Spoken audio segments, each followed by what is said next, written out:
Rockin' stone, miner. Sorry, someone said that I should put a little more into the rockin' stone part, but I'm your host, Get Good Fox, and welcome to this week's guide for deep dives and elite deep dives. This is the February 9th edition. Remember, the deep dives and the elite deep dives are more or less the same for everybody. There's mainly a difference of either more enemies or less enemies, but what I face is going to be very, very similar to what you face. So I'm going to jump in first, show you what you can expect.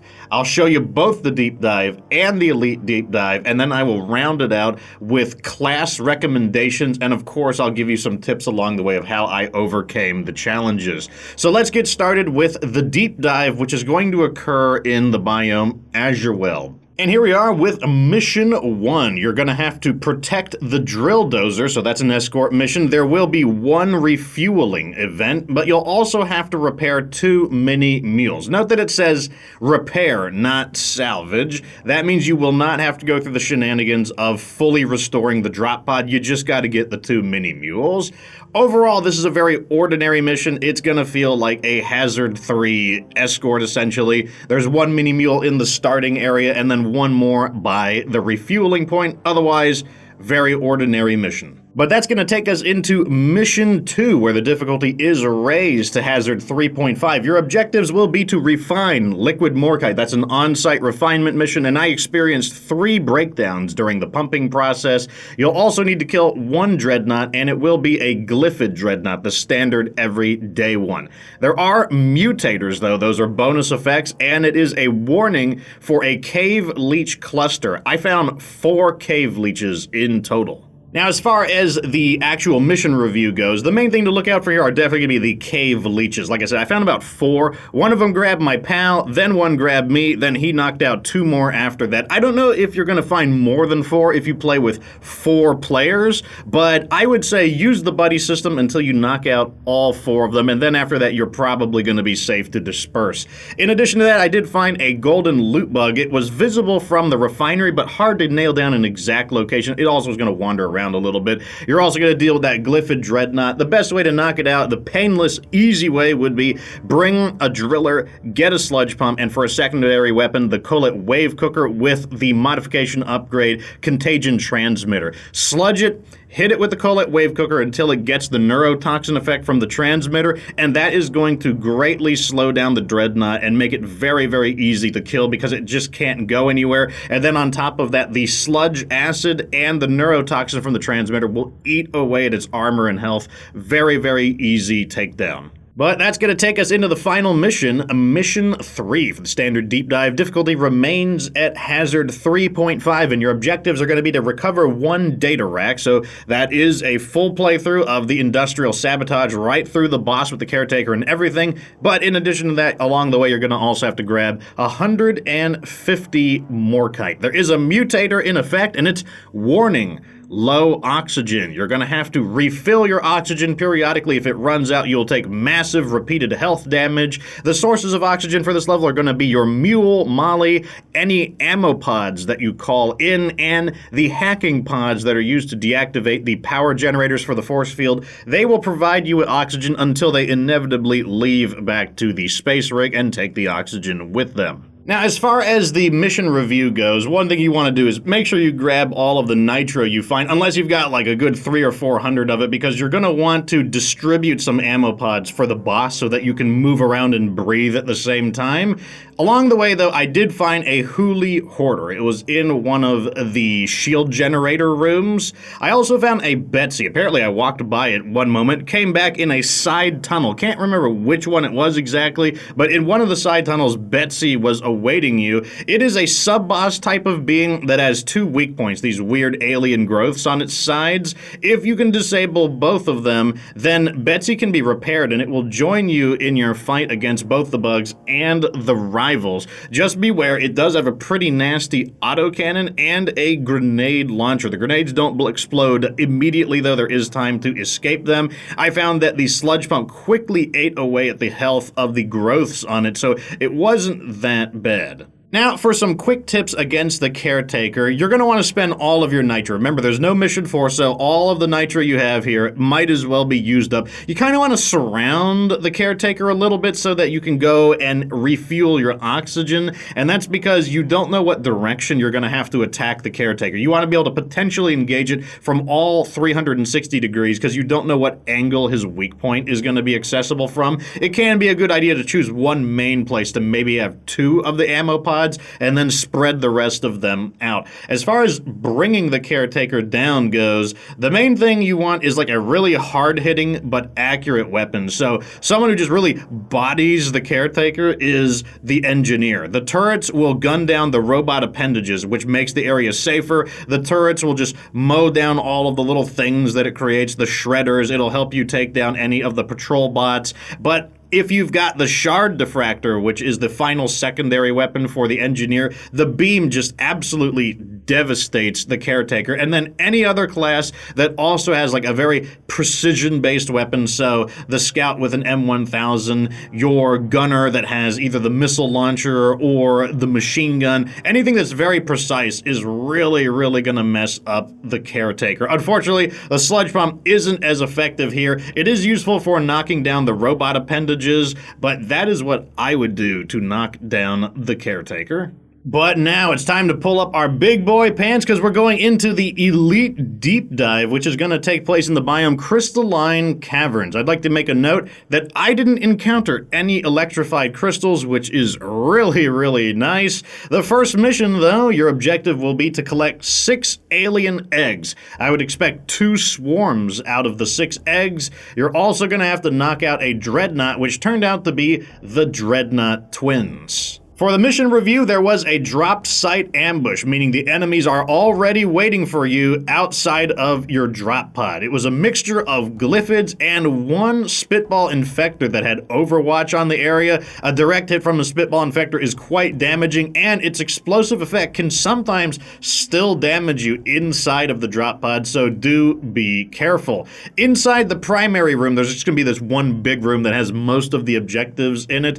You are going to find a Brood Nexus and a Cave Leech very close together, so beware of the Cave Leech as you are approaching the Nexus. I found a Huli Hoarder near the Dreadnought Cocoon, and I was stupid. I shot at it, and I wound up awakening the Dreadnought before I wanted to, so let's talk about the Dreadnought. The Twins, the main thing about them is that they have the lowest defense but the highest offense. You want to keep moving. That will avoid most of their attacks, and the big catch to them is try to do damage to them, both of the Twins, the Lacerator, which is the orange one, and the Arbalest, which is the yellow one. Try to harm them evenly, because the way they heal is the one with lower health catches up to the one with higher health. So if you damage them relatively evenly, then they don't actually get to heal very much. Once again, if you got the Sludge combo, you could do a ton of damage. The Sludge will actually melt off their armor very easily, but in this case, I didn't have that, and we just decided to shoot like crazy, just shoot them apart, and they died. Lastly, I did find a Brood Nexus while I was exploring, trying to get all of the Nitra, and it was in a side tunnel. Onwards, though, to Mission 2 for Elite Deep Dives. This will raise the difficulty up to Hazard 5. Oh, forgot to mention, last mission had a difficulty of 4.5. So for Mission 2, your objectives will be to salvage 2 mules. Note the word salvage. That means you are going to have to both get the mules and then completely restore the drop pod. So expect a major defensive sequence in this mission. Along the way, you're also going to have to get 2 alien eggs. So expect one of them to generate a swarm. There's 2 mutators in effect. First, there's Warning Mactera Plague. What this means is that most of the enemies are going to be macteras. Expect tons of them. Mactera spawns, some brundles, and a fair number of trijaws. They can be quite dangerous. However, the Engineer is really going to be helpful here. The turrets are really good at mowing down those macteras, and the lures, if you get caught off guard, the lures can draw the attention of the mactera, giving you a chance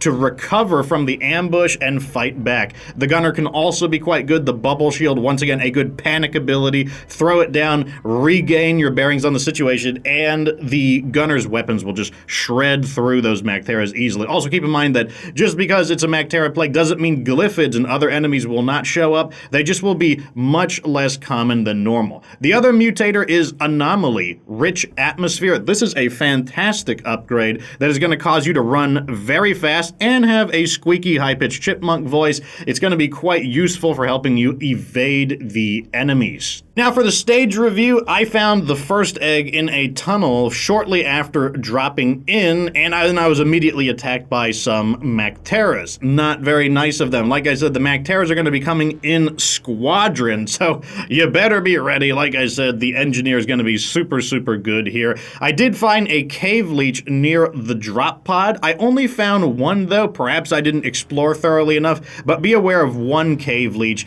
And otherwise, aside from the constant mactera attacks, it's a pretty routine mission, of course, at Hazard 5. For the defensive scene where you are getting the pod up in line, just remember you're going to be attacked by a mixture of mostly macteras, some glyphids, and once again, the engineer is going to play such a big role here, being able to lock down the area with the turrets. Turrets can give you an early warning, because once the turrets start shooting, you know something is there. The lures are going to be great for getting the enemies off of you. You might need to throw a few of them out just to survive the defensive mission and the minute-and-a-half holdout after the connections have been made and the drop pod begins to come online. Don't forget, if you're playing as scout like I was, the pheromones do a similar thing to the lures. They just get the enemies off of you. They give you the breathing room. Don't be afraid to be a little generous with the ammo here, because you might need to restock your lure grenades, your bubble shields, your pheromones in order to survive all of these macteras. But let's go ahead and jump into Mission 3. Difficulty raised to Hazard 5.5, and your objectives will be to refine liquid morkite. I experienced 2 breakdowns in the process because it is an on-site refinement mission, and you'll have to kill 1 dreadnought, and the dreadnought will be a hive guard. There is a mutator in effect, and it's Warning, Exploder Infestation, which means that you will constantly be hounded by squads of self-destructing exploders, which are going to do an absolute truck ton of damage on Hazard 5.5, so it's very vital that you do not just get killed by them accidentally. That would be a massive, massive loss. So every 20 seconds or so, just look around you, look on the ceiling, look behind you, make sure you don't have an exploder about to blow up on your face. Now for the mission review, you should be aware there is going to be a drop site ambush, meaning the enemies are already there and they are going to try to kill you before you even get started. Mixed enemies, glyphids, there will be exploders because of the exploder infestation, and there's also a spitball infector that more or less has overwatch on the drop site. There is a big stone pillar that will block it to a degree, but it can shell you in the drop site, so it can be quite dangerous. Do beware. Remember, if you have the engineer, you can actually set the turrets up inside the drop pod and have it shoot out of the ramp so that you can help clear the enemies out.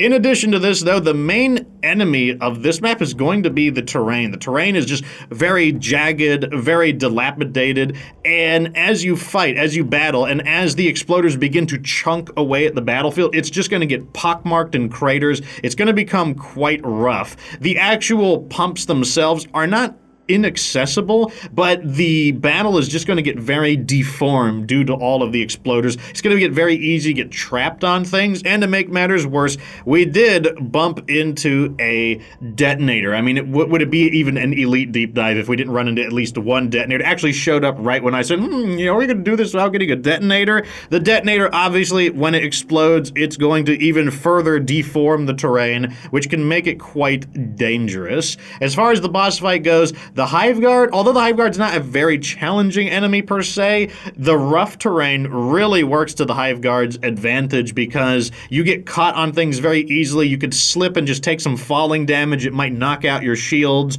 It might prevent you from recovering your shields, do a little bit of health damage. Just kind of an aggravating place to fight the Hive Guard. So if you have any way to make the terrain easier to negotiate with, whether you use a platform gun, whether you've got a driller to like drill some smoother pathways, whether you've got a gunner to make zip lines, something to make the terrain a little more cooperative is really going to go a long way. Otherwise, it's just a hive guard. The sludge combo is going to be quite good here. Once again, it slows people down to a crawl, makes them very easy to knock out. I didn't have it in this case, though. I did have the scout, though, with the pheromone grenade, so I threw pheromones onto the hive guard, and that will cause the sentinels to come after the boss rather than against you. It also causes them to cluster up so that they are easy prey.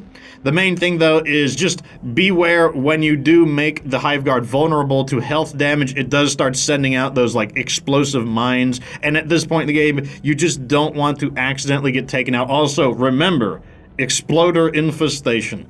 Keep your head on the swivel. Do not make a crummy kind of sloppy mistake on the third phase of the deep dive. As far as the pumping went, I experienced 2 breakdowns. It was pretty routine. Just once again, it's hazard 5.5.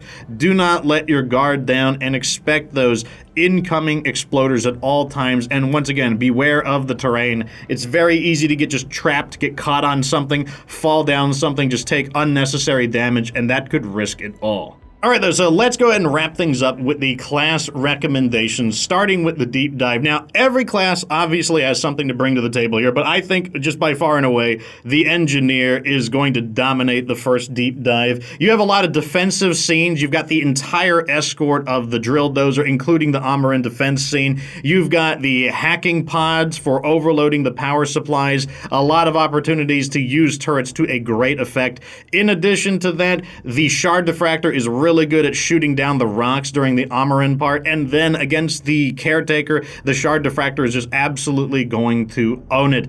Can't recommend engineer enough. And once again, you got the lure grenades. In the event you get into a bad situation, lure grenades will save your life. Now, for the elite deep dive, once again, engineer is just really, really good here. You've got the macteras and the exploders, quiet enemies that like to ambush you. The turrets are going to be great for thinning them out, as well as functioning as an early warning system. Once you hear the turret start shooting, you know something is on you. In addition to that, there is a lot of kind of defensive sections, whether it's literally the salvage operation, like literally defense scenes there, or if you're getting boxed into your drop pod due to a drop site ambush, the turrets can be built to help you repel the enemies. You can build the turrets inside your drop pod. They will shoot out of the turret to help you clear the enemies out. And then you've got the devastating shard diffractor, which is really going to carve up the bosses, and it's going to devastate the tougher macteras. You got like a tri-jaw or two, just zap them apart with that shard diffractor. You also have the lure grenades. That could be what breaks the drop site ambush. Just throw it out there, get them off of you, lets you get out. You could use it when you get attacked by macteras, get the attention off of you. It's just such a helpful item in any of the high-level missions in general. The other class that I think really shines here is the driller. You've got 2 dreadnoughts, and good gravy does the driller make the dreadnoughts a lot easier. The driller is also going to be great for refining morkite because you can just drill tunnels to easily create the pipes. Also, that particular mission has really rough terrain, so the driller is able to make the terrain more negotiable, make these nice little ramps that you can go up and down because the terrain is rather dilapidated. He is vulnerable to macteras though, so I wouldn't say he's the perfect choice, and I wouldn't do a driller solo here per se, but if you've got a driller and an engineer, gonna be in pretty good shape there because the engineer can protect you from the macteras, and then you can make the bosses so much easier. Anyways, those are my class recommendations. Once again, everybody definitely plays a role. I do try to narrow it down, though, to something that would be pretty good for a newer player as well, but there you go. Those are the deep dives and elite deep dives walkthroughs for this week, February 9th. Once again, if you want to see these deep dives in action, I record on Thursdays where I go through both the deep dive and the elite deep dive. You can find me on Twitch at GetGoodFox, and then I do upload that episode to YouTube at GetGoodFox VODs if you want to see any of the previous deep dives, or if you just want to catch it and I already streamed on Twitch. Remember to tune in next week if you'd like to see more deep dive guides so that you can accumulate all of those nice matrix overclocks. And if you'd like to play with me, the Fox, join my Discord. I teach people of all skill levels, no skill level requirement necessary. Anyways, thanks for tuning in. Let me know what you think down in the comments section. Subscribe to my channel for future Deep Rock Galactic content. And of course, remember that you don't have to be good to get good.